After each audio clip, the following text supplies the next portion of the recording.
अस्सलामुअलैकुम वरहमतुल्लाहि वबरकातुहू। खुशामदीद कहते हैं आपको पाकिस्तान लर्नर्स उर्दू ट्यूटोरियल की जानिब से। आज हम पढ़ेंगे इंशाअल्लाह कि किस तरीके से हम इफ़ फार्मूले को इस्तेमाल करके सिंपल प्लस और माइनस को और सिंपल मल्टीप्लाई के एक साइन को इस्तेमाल करके हम किस तरीके से सेल्स या परचेज शीट बना सकते हैं। इसके लिए हमें कोई लंबे चौड़ा डेटा उठाने की ज़रूरत नहीं, सिर्फ और सिर्फ सीरियल नंबर चाहिए। सीरियल नंबर यानी अगर मैं अपने डेटा को काउंट करना चाहूँ कि मैंने किस आइटम पे कौन सा सेल फिल किया है, तो इसके लिए मैं सीरियल 1 ले रहा हूँ, सीरियल 2 एग्जांपल ले रहा हूँ, थर्ड फोर्थ फिफ्थ एग्जांपल आप खुद भी फिल कर सकते हैं। आइटम नेम यानी सेल शीट जो मैं बना रहा हूँ उसका आइटम नेम क्या होगा, तो मैंने एक मेडिसिन उठाई है लाइक का पेनाडोल, क्योंकि मुझे उसको यहाँ पर MFG डेट देनी है और एक्सपायरेशन डेट देनी है। और दूसरी मैंने उठाई है यहाँ पर एक नीडो, ठीक है, 500 kg।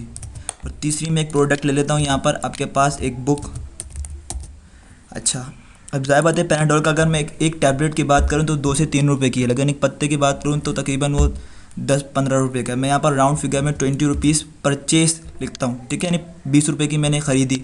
अब नीडो 500 kg की अगर मैं बात करूँ तो तकरीबन 300-350 का है, तो मैं राउंड फिगर में यहाँ 400 रुपये का लिखता हूँ, ठीक है। कोई भी बुक्स आज के दौर में 50 रुपये से कम की नहीं होती, तो मैं यहाँ फिर भी यहाँ पे 80 रुपये लिख देता हूँ। अब ये तो मैंने परचेस रेट वो लिखे जो मैं ख़ुद ख़रीद के लेके आया। अब मुझे आगे बेचनी कितने की, तो मैं सेल्स प्राइस के कॉलम में जाऊंगा। अब मैं सेल्स प्राइस के कॉलम में आया और यहाँ पर मुझे कुछ भी नहीं काटना। क्या पता है मैंने 20 की खरीदी तो मैं 30 की बेचूंगा, तो मैंने पर 30 लिख दिए। इसी तरीके से मैंने नीडो का खरीदा 400 का, तो कमीशन रखूँगा तो ही मुझे कुछ आगे फ़ायदा होगा, तो मैंने 450 का उसको सेल कर दिया। एग्जाम्पल दी मैंने, अब आपकी मर्ज़ी हो जितना दिल चाहे प्लस माइनस करें। 80 की बुक खरीदी थी, मैंने इसको 100 की सेल कर दी। ये क्वांटिटी है। क्वांटिटी का मकसद ये कि मैंने कितने पीस सेल करने हैं, ठीक है, या कितने, या क्लाइंट या यूज़र मांगता है मुझसे। मैंने कहा मुझे 3 पत्ते दे दो, तो मैंने 3 टाइप कर दिया। नीडो 500 kg जो है वो ज़ाहिर बात है एक पीस 400 रुपये का मुझे पड़ रहा है, 450 का मैंने सेल किया, तो ज़ाहिर बात है एक बंदे ने दो पीस परचेज़ कर लिए।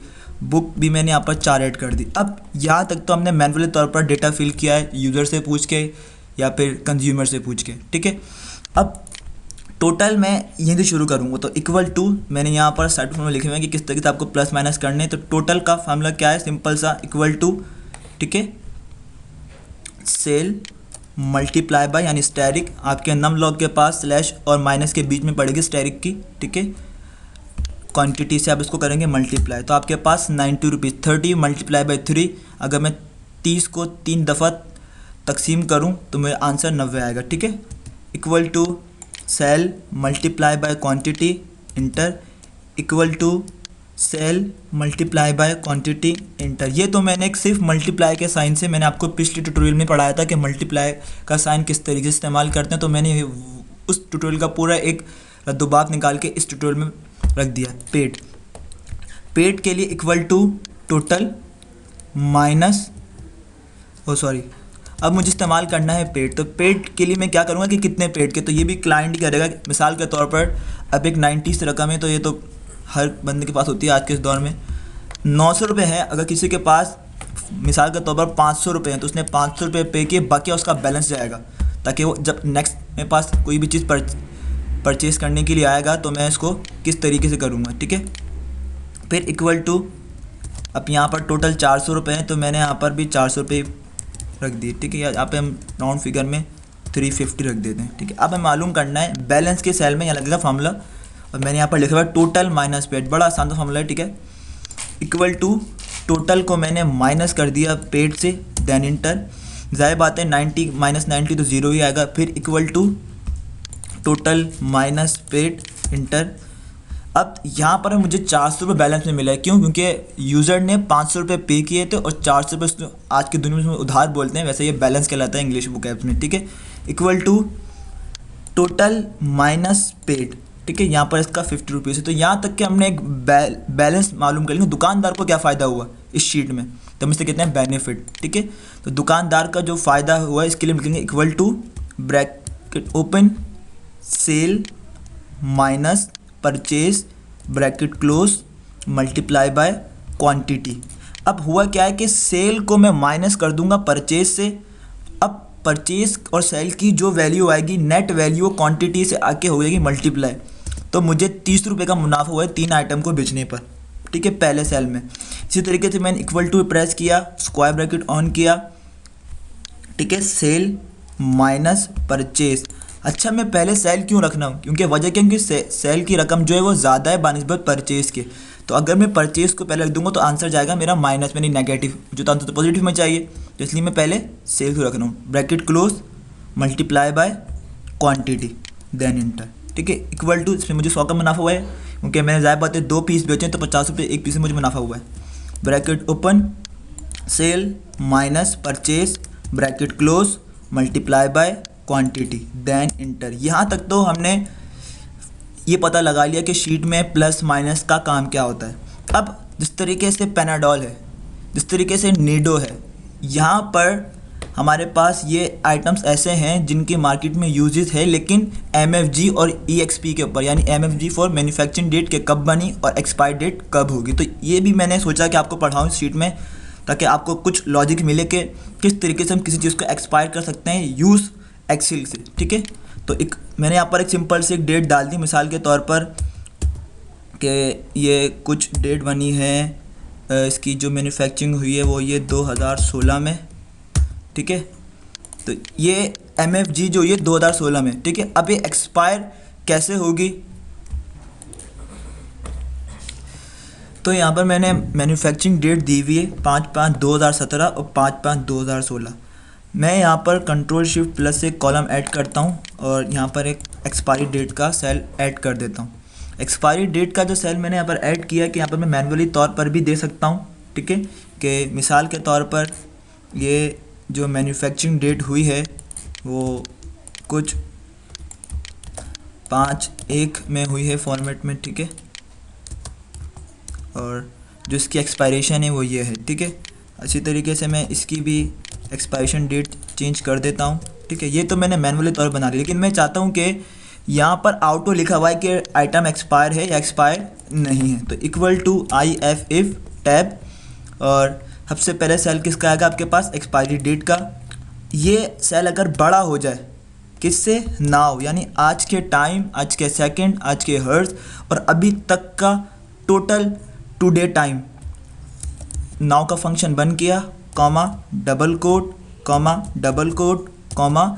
इसके बाद मुझे अगर वैल्यू को एक्सपायर, मेरी वैल्यू जो है अगर मैन्युफैक्चरिंग डेट से बड़ी हो जाएगी तो एक्सपायर नहीं होगा, तो मैंने कर दिया नॉट EXP, यानी एक्सपायर नहीं है।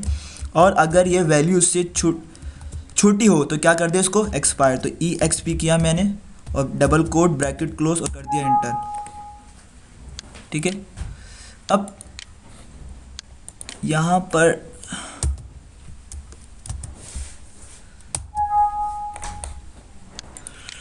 नाउ के फंक्शन में equal to if expiry date का सेल ग्रेटर देन हो नाउ से, यानी आप अभी के टाइम, सेकंड और हर्ट्ज तक, फिर डबल कोट। अब इसमें लिखना है मुझे नॉट एक्सपायर, फिर डबल कोट, फिर कॉमा, फिर डबल कोट। अब अगर ये वैल्यू बड़ी हो किससे, एक्सपायरी डेट से, तो ज़ाहिर बात है एक्सपायर नहीं है, और अगर छोटी होगी तो ज़ाहिर बात है एक्सपायर हो गया। तो ये बोला नॉट एक्सपायर। नॉट एक्सपायर किस सेंस में, क्योंकि इसकी जो एक्सपायरी डेट है वो इस वक्त, अगर मैं आपको अपने फार्मूला जहाँ मैंने राइट किया वहाँ पे समझाते चलूँ कि आपको कुछ नहीं करना, सिर्फ इक्वल टू और एक्सपायरी डेट का सेल लेना है। ठीक है, एक्सपायरी डेट का आप सेल लेंगे यहाँ पर। ठीक है, और उस सेल को लेने के बाद आप नाउ का फॉर्मूला लगाएंगे, फंक्शन क्लोज करेंगे, कॉमा फॉर्मेट लगाएंगे, डबल कोट पे नॉट एक्सपायर कर देंगे। ठीक है, नॉट एक्सपायर कब होगा, जब वैल्यू बड़ी होगी आज की डेट से। ठीक है, और अगर छोटी होगी तो एक्सपायर। इसको आप नीचे ड्रैग करेंगे कंट्रोल D की मदद से। ठीक है, अब ये ऑटोमेटिकली एक्सपायर क्यों बता रही है हमें, क्योंकि कोई वैल्यू ही नहीं है। तो इसको हम कर देंगे N, अब इसको हम NA के फॉर्मेट में लगा देंगे क्योंकि यहाँ पर कोई भी वैल्यू नहीं है, नन वैल्यू है। ठीक है, अब हम थोड़ी सी इसकी बॉर्डरिंग वगैरह कर लेते हैं, तो control control control control control. अब ये शीट की डिज़ाइनिंग कहलाती है, जिस वक्त मैं आपको सिखाने जा रहा हूँ। यहाँ पर ये आप कंट्रोल की मदद से कर सकते हैं। ठीक है, बॉर्डरिंग जिसे हम कहते हैं आसान लफ्ज़ों में, इससे आपकी शीट खूबसूरत हो जाएगी। और बॉर्डरिंग हम इसलिए भी करते हैं क्योंकि इसके थ्रू हम डेटा को प्रिंट देने में आसानी होती है। ठीक है, तो मैंने यहाँ पर एक बॉर्डर का फॉर्मेट लगा दिया है और ओके, सब जगह बॉर्डर आ गए। ठीक है, अब मुझे ये बॉर्डर नहीं चाहिए तो मैंने कंट्रोल शिफ्ट माइनस कर दिया। ठीक है, मुझे ये भी नहीं चाहिए, कंट्रोल शिफ्ट माइनस कर दिया। ऊपर की हेडिंग मुझे बोल्ड करनी है, कंट्रोल बी से मैंने बोल्ड कर दिया, यहाँ पर एक बॉर्डर लगा दिया। अब मैं चाहता हूँ कि जितना डेटा मैंने फिल किया सिर्फ मुझे वही नज़र आए, तो मैंने कहाँ क्लिक कर दिया, पेज ब्रेक प्रीव्यू पे, तो सिर्फ मुझे ये वही एरिया दिखाएगा जहाँ पर मेरा डेटा पुट है। ठीक है, ये डेटा नज़र आ गया मुझे। ठीक है, ये बता रहा कि मेरा डेटा पेज 1 से लेकर पेज 2 में जा रहा है। तो इसके लिए आप क्या करेंगे कि पेज लेआउट में जाएंगे और जो इसकी विड्थ है वो पेज 1 पे कर देंगे और जो इसकी हाइट है वो पेज 1 पे कर देंगे। ठीक है, तो अब ये टोटल पेज फिक्स होके पेज 1 पे आ गया। पीछे जो ग्रिड लाइन आ रही है, आप इसको व्यू में जाएंगे, ग्रिड लाइन को ऑफ कर देंगे, हेडर को ऑफ कर देंगे, हमलवार को ऑफ कर देंगे। अब आपकी शीट ये बाय डिफ़ॉल्ट एक्यूरेट एरिया में आ गई है। ठीक है, कंट्रोल एस से मैंने इसको सेव किया है। अब और जो इसका फाइल का ओरिएंटेशन जब है वो शीट लैंडस्केप में जाएगी, मैंने लैंडस्केप में कर दी। फाइल में जाएं, प्रिंट में जाएं, इसका प्रीव्यू देखें मेरी शीट जो है बिल्कुल एक्यूरेट पेज पर आई हुई है। ठीक है, देन क्लोज, कंट्रोल एस से सेव किया आपने। ठीक है, अगर आपको ये ट्यूटोरियल पसंद आया हो तो आप अपने फ्रेंड्स फैमिली को और जिनसे आपका ताल्लुक़ है एक्सेल से रिलेटेड या जिनको आप चाहते हैं कि एक्सेल में शार्प हो, तो आप उनको ये ट्यूटोरियल सेंड कीजिए, टैग कीजिए, लाइक कीजिए फेसबुक पर और यूट्यूब पे सब्सक्राइब कीजिए। ठीक है, और अगर आपको इस ट्यूटोरियल को लेकर कोई सवाल, कोई किसी किस्म की भी मुश्किलात हो तो आप हमें ईमेल कर सकते हैं pakistanlearners@gmail.com। Thanks for watching and fee Aman.